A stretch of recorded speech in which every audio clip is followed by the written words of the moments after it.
Well, good morning.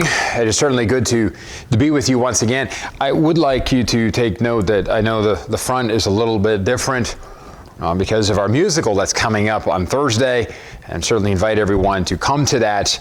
It's on Thursday, December 16th, beginning at 6:30. It's the musical, The Little Drummer Dude, which our kids and youth are assisting with it as well. But mostly our younger kids who are putting that on. It'll be a great time of worship, a great time of enjoyment, fun, a little bit of laughter, but also a focus upon who is, as we have here, the King of Kings, who was born King of the Jews.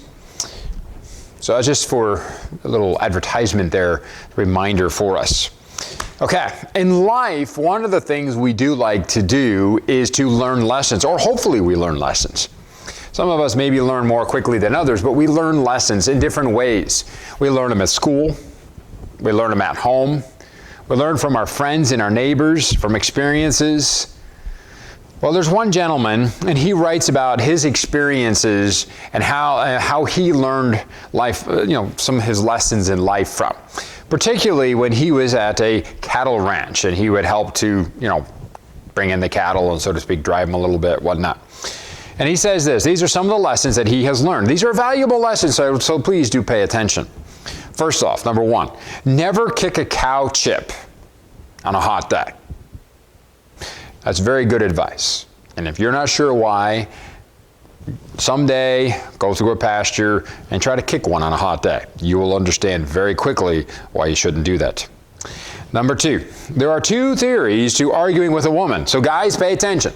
There's two theories as to arguing with a woman, right? And neither work. It doesn't work.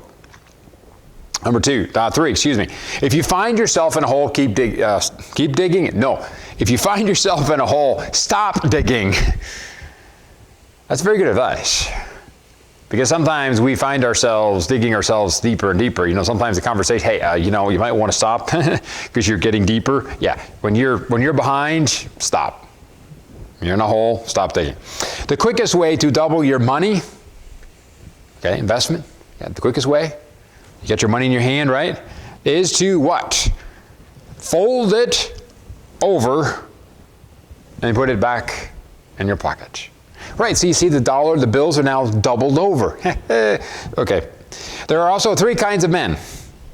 The ones who learn by reading, the few who learn by observation, and the rest who have to test and touch the electric fence to see whether it is actually on. That's true. I've seen that as a kid. Yep, definitely true. I was one of the ones who read, but most of my friends touched. Anyway. Also, good judgment comes from experience, and a lot of that comes from bad judgment. Yeah, that's really true.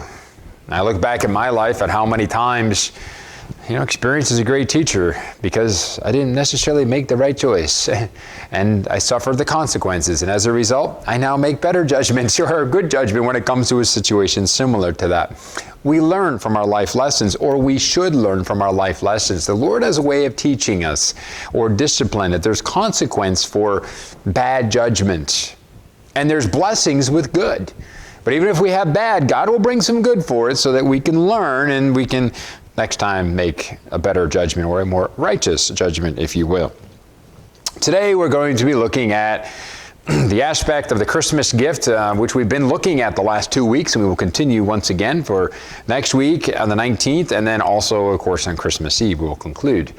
But on this, we've been looking at the unshakable hope, which is founded and based upon because of the unwavering love of God.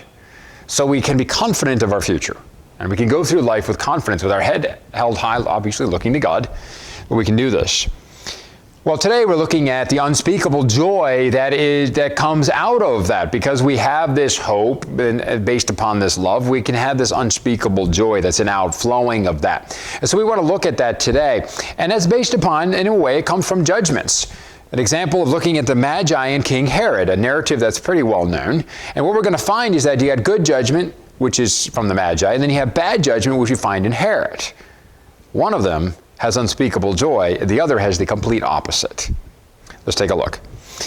Let's listen to Matthew chapter 2, verses 1 to 10. We're reading from the English Standard Version for a very specific reason. Now, after Jesus was born in Bethlehem of Judea in the days of Herod the king, behold, wise men from the east came to Jerusalem, saying, Where is he who has been born King of the Jews? For we see his star when it rose and have come to worship him. Okay, first off, you got to understand, this is trouble for Herod. Herod is not Jewish. Nope, he's not Jewish. He's Idumean, which means an Edomite. Okay, so he was not really one who was a descendant of the throne, but his wife was a descendant of the Hasmonean family, or the Maccabees. Okay, if you know your history, you know that back when the Seleucid king Antiochus Epiphanes, who considered himself almost like God, considered Epiphanes the Great. He came and he desecrated the altar in the temple in the 160 some AD BC period. And what happened was the Maccabee family helped with the rising up, the Hasmoneans. They rose up and they were able to kind of remove him, and they reinstituted and cleansed the altar and got the sacrifices going again. And that's where you have Hanukkah, that's the celebration of Festival of Light. Okay, in celebration of that, how the oil did not run out for like 8 days, even though they didn't have enough oil for 8 days. Okay, and that's kind of the idea. That's there. Well, anyway, so his wife is a descendant of that line. So that is a prominent line. And so it's like, oh, well, maybe the Jews would accept him for that. Now, Herod was still seen as a usurper of the throne, of the Jewish throne, which he certainly was. He was a successful warrior as he kind of conquered the area. He was a successful politician. He was shrewd. He built all kinds of things for entertainment and sports that pleased the people and made him very spectacular and stuff, including the temple and all of that, which he took many, many years to build, or to the whole Temple Mount. But he was also quite an orator or speaker as well. He was successful in all that he did. However, King Herod seemed very unstable emotionally at times. Okay, and it seemed like as he got older, perhaps he got worse. Verse 3 says that when Herod the king heard this, he was troubled, and all Jerusalem with him. So he heard the news that there was someone born King of the Jews, and that these Magi, these wise men, have come to worship him. This troubles Herod.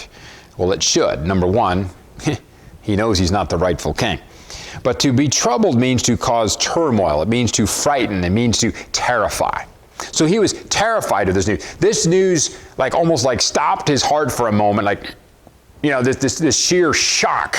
What are you talking about? You see, one who is born king, that phrase is one who's born King of the Jews, one who is born king. It means that the one born is the possessor of a higher office than anyone else, because he's born king. No one else is born king. They become king, they ascend to king, or they, something like that somehow, either properly or improperly. But regardless, they ascend to it.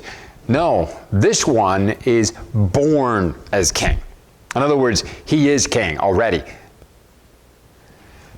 So it means that he has a higher office, he has higher authority, and an unusual or a transcendent power. It's like the Magi or the wise men, it's almost as if they kind of understood who this one born King of the Jews is. Emmanuel, is God in the flesh. Maybe not totally understanding it, but it's like they're alluding to this. Like they're leading that way in their understanding and recognizing who this really is. This is the Christ. This is the Messiah. And so, yes, he is king. So the news of one being born King of the Jews, so when Herod heard this, there's one being King of the Jews who was born of that, Herod himself would have had some understanding of the Christ, the Messiah, because it would have struck terror in his heart and mind, because he knew he was a usurper. He was not the proper or the rightful king over Israel. I mean, he served under Rome, I understand that, but he still was not the proper king. The Messiah, the Christ, is the rightful king. So we continue, and it says, "In assembling all the chief priests and scribes of the people, he inquired of them where the Christ was to be born." Now, where he was to be born. See, notice, Herod knew about the Christ. He knew he was not the rightful king of the Jews. He understood that. He knew he was not. He knew how he had kind of come in and if you will, kind of conquered the land a little bit, so to speak, and everything like this, and then served under Rome. He understood that. He understood that the Messiah and the Christ was the rightful king. And so when he heard about this one born king of the Jews, he immediately knew, whoa, this must be the Christ. Okay, so he assembles them together and asks, where's he supposed to be born? Herod knew. Herod understood what they were asking for and who they were, and that this may in fact be the Christ. So this is where we pick it up in verse 5. It says, they told him, in Bethlehem of Judea, for it is written by the prophet, and you, O Bethlehem, in the land of Judah, are by no means least among the rulers of Judah. For from you shall come a ruler who will shepherd my people Israel. That's the prophecy. Okay, that's what the prophet spoke. Maybe it's Micah chapter 5. And what we find is that this is the prophecy saying that the Christ, the King of Israel, the anointed one of God, the Messiah, he's going to be born in Bethlehem. Herod was like, whoa, I've heard about this guy. Where's he supposed to be born? He's supposed to be born in Bethlehem. Okay, so then Herod summoned the wise men secretly and ascertained from them what time the star had appeared. And he sent them to Bethlehem, saying, go and search diligently for the child.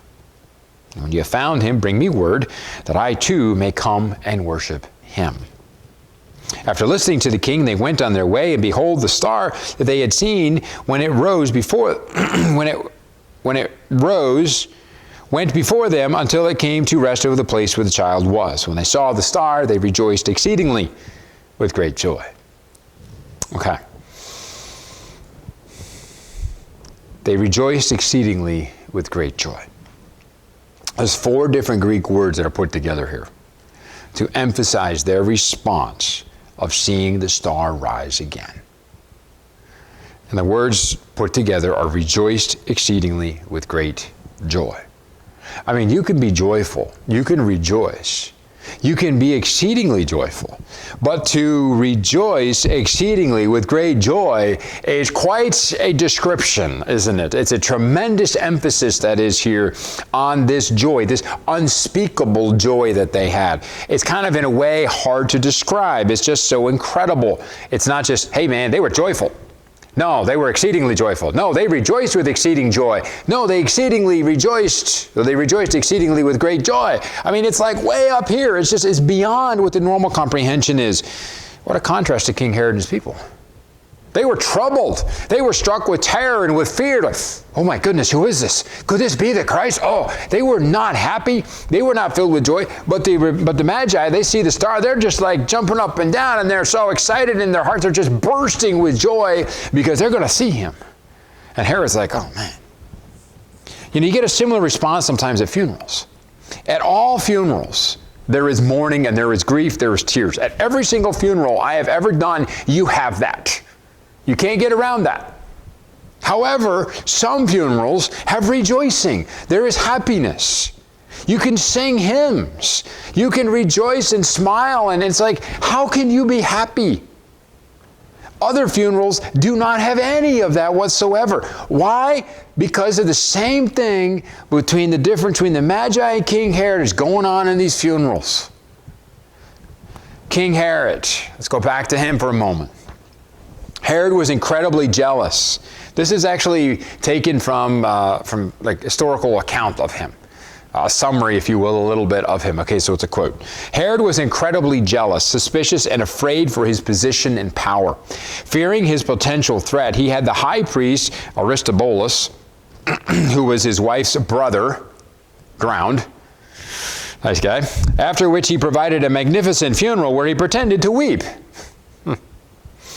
He then had his wife put to death, and then her mother and two of his own sons. 5 days before his death, he had a third son executed.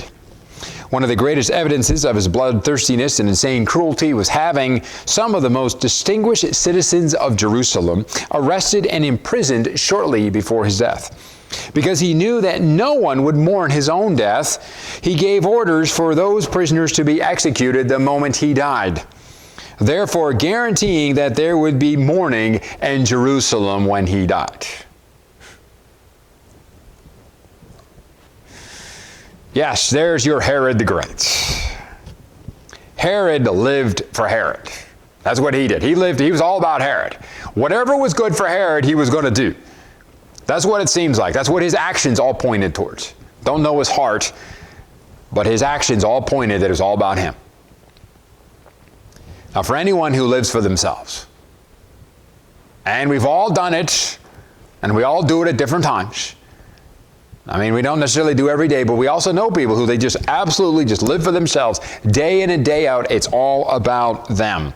Therefore, they will exert control and or influence in all situations, even trying to dictate what to think or what you should even believe, to make sure that whatever it is benefits them. Because if it's all about you, if you're involved in something, attention cannot go to someone else. It must somehow come back to you. It must somehow help you. Because if life is all about you, everything has got to revolve around you. And that's the way it seemed like with Herod. Whether it's personally, whether it's socially, whether it's economically, it doesn't matter. One who lives for themselves will go through life trying to influence, and then control, and then oppressing as a tyrant if they get enough power and influence in their position. This can occur in nations. This can occur in businesses. This can occur in schools. This can occur in organizations, in churches, other religious organizations. It could be in families. Oh yeah, this stuff happens. And it depends on the position of the person who is living for themselves, depending on exactly how bad it can be. But if you're living for yourself, you must have everything point to you and benefit you, or else you have nothing to do with it. There is a problem here. The problem is that there is much that one cannot control. There are many things in life I cannot control. There are many things you cannot control. And those things that suddenly come into our life that could impact us, that we have no control over, strike fear and terror in our heart and mind. Much like it did to King Herod when he heard that the one born King of the Jews was here, and that these Magi, these wise men, have come to worship him and to come to see and to greet him and to meet him. And Herod's like, whoa, this is going to change my position. It was a threat to his position as king because he knew he was not the rightful one, and he couldn't, he was born. I didn't know about this. So yeah, it strikes terror in his heart because he can't control this. He had no control over it. So it troubled or terrified him. Now the Magi were very different. When a person lives for the Lord, they trust him. There's no need to exert an influence or control because God's in control. I don't need to control the situation. If someone else gets the credit, great, because I love my neighbor. And if God gets the glory, awesome, because I love God. With all my heart, mind, soul, and strength. I love my neighbor as myself. So I don't have to be the center of attention. I don't have to be benefited from this. I don't have to be, so I don't exert my influence to point it back to me. I don't have to control it. I don't have to be oppressing, to be like a tyrant and stuff like that. No, I don't have to do that at all. Life is lived for the Lord. It's not for myself. It's not about me. It's about Him. That makes a big difference. I don't have to know everything. I don't have to be involved in all the details. Hey, you know what? It actually leads to greater freedom in life. Because if I can't control it, that's okay. God's got control of it. I surrender it to Him. In a way, it's like the Magi. They were free and they were willing to travel an unknown distance and be away from home for an unknown length of time, to bring in expensive gifts to an unknown king of the Jews. There's a lot of things in there they didn't know. Hey, we're going on a trip. Sure, I'll go along with you. How long are you going to be gone? I don't know. Where are you going to end up? I don't know. Going to Jerusalem first. Then what? I don't know. Who are you bringing those gifts for? The king of the Jews. Who's that? I don't know. Yeah, you're going on this trip? Yep. Why? Because they've seen his star. The Lord has revealed that the king of the Jews is born, the promised one, the anointed one has been born, and we will go and worship him. They had no idea. There's so many things they don't know. But it said that in doing so, they what? Rejoice exceedingly with great joy. Why? Because they knew of the love of God. God loved His people. He promised. They must have known the prophecies. It was revealed. So they trusted His leading through the star to be able to travel to Jerusalem. They, not only that, but they had hope for the future because the one born King of the Jews was in fact here. And so they went to bring these gifts because they rejoiced in the future. They rejoiced knowing it was going to be good. They had confident expectation of good that was coming because of the one who was born King of the Jews. And so because of that, they rejoiced exceedingly with great joy. When was the last time you did that? Man, we get too wrapped up in stuff, don't we? Yeah, we do. We get so wrapped up in the things of our world and the problems of our world, the negativity that, man, all we do is just get down, we get discouraged, we get depressed, we get all stressed, we get filled with anxiety. Why? Because we don't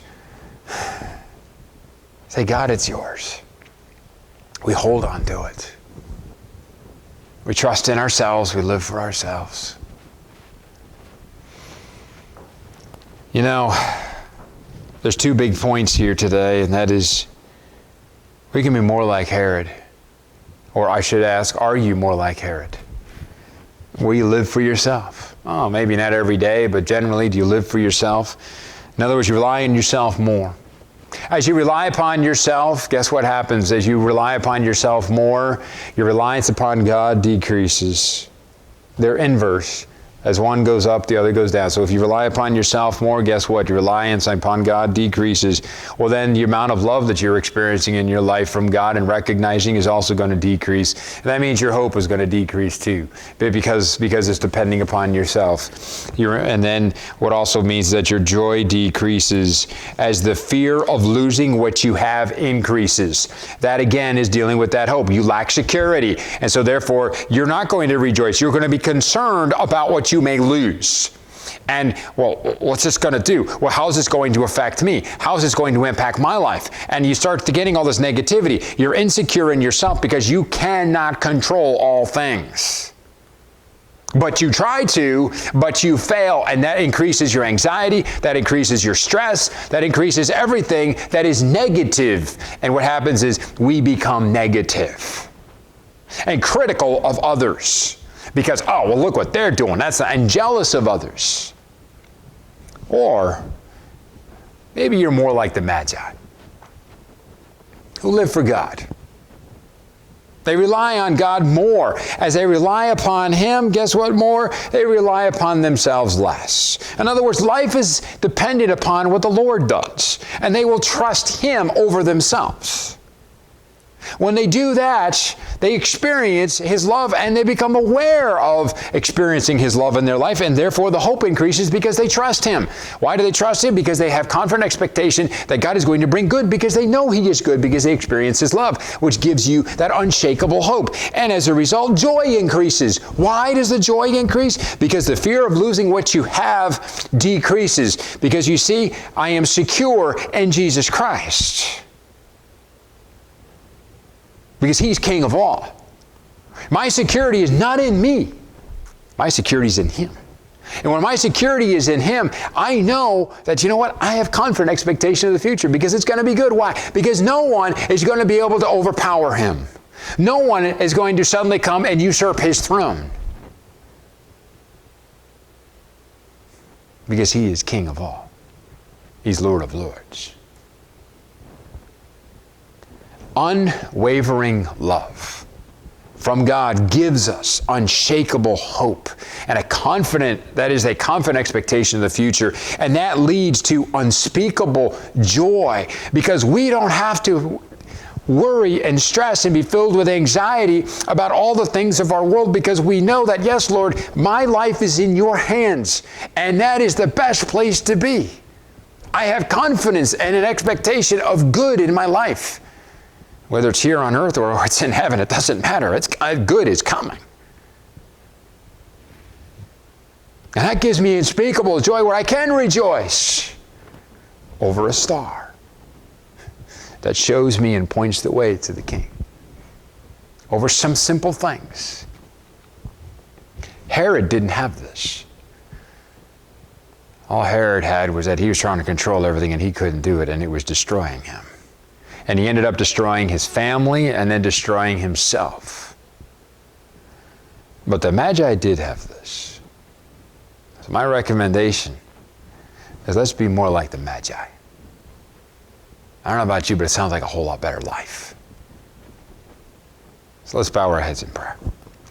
Father God, I'm just going to ask today for each one of us, as we have our heads bowed and we're listening, and we're praying, talking to you, not just listening to what I'm praying, but in our hearts we're all praying, saying, Lord, I want to be like the Magi. I want to feel your love even more and experience it, become aware of it. I want to have that unshakable hope, and not only that, I want to be able to rejoice. Because Lord, I admit that even this season, which is such a joyous time of the year, I can be filled with such anxiety, with stress, with frustration, with impatience. Because Lord, we try to control too much ourselves. So I ask, Lord, that you'd free us. You'd free us from that deception, the illusion of trying to control things when we really can't. It's not in our power. So I give you everything. My prayer is that everyone here would say to you, Lord, everything in my life is yours. Take it over, take control. Take control, because I'm tired of trying to control it myself. I can't do it. So forgive me for doing that, and Lord, free me. So that I can have what the Magi had. This unspeakable joy. So that I can rejoice exceedingly with great joy in you. It's in Jesus' name I pray. Amen.